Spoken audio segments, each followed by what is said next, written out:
refugee resettlement was designed to alleviate the hotspots in the world by saving lives, offering humanitarian relief and aid to refugees in refugee camps, and then for less than 1% of the world's refugees, a third country resettlement. We were taking about half of the world's refugees, so we're not even close to that. We're not full. We do have the capacity to provide humanitarian relief, and it's slowly dying behind the scenes because of a refocus to asylum seekers coming across, walking from Central America. You do not choose to be a refugee. You flee for your life with or without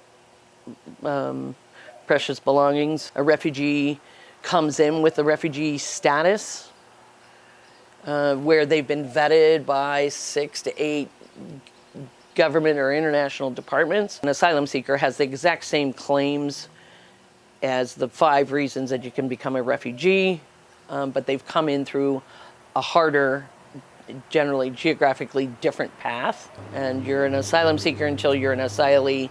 Once you get the asylee status, you are afforded the same services for refugees. Refugees should be called refugees and only refugees it's a legal term, globally and nationally, defined in the UN Convention of 1951 and in the US Proclamation or Act of 1980. So using the term prior to that status being established is confusing the entire world.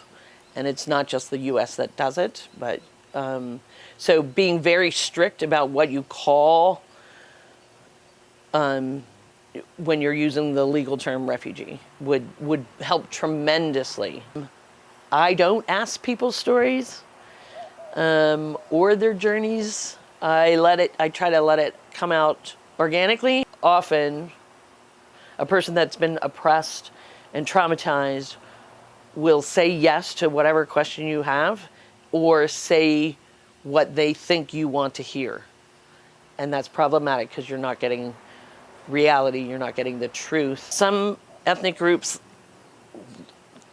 like the word refugee, and others despise it because it was used against them in their past as being treated as a second-class citizen, fearing retribution from soldiers, from police, that once they saw the refugee status, they knew that it was a person with less resources, less voice, and used to abuse refugees.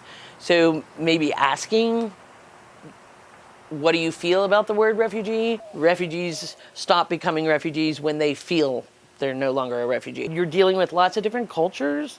Just greetings are different in every culture. There's a series of wonderful papers called Backgrounders, and it's for every refugee group. So if you're going to meet Bhutanese or predominantly African, look up the Burundians and the Congolese and the Somalis, just so you've got a little bit of information about why they've become refugees, when and what was the conflict, and just to be as informed as you can be going in. There's a monthly citywide Refugee 101.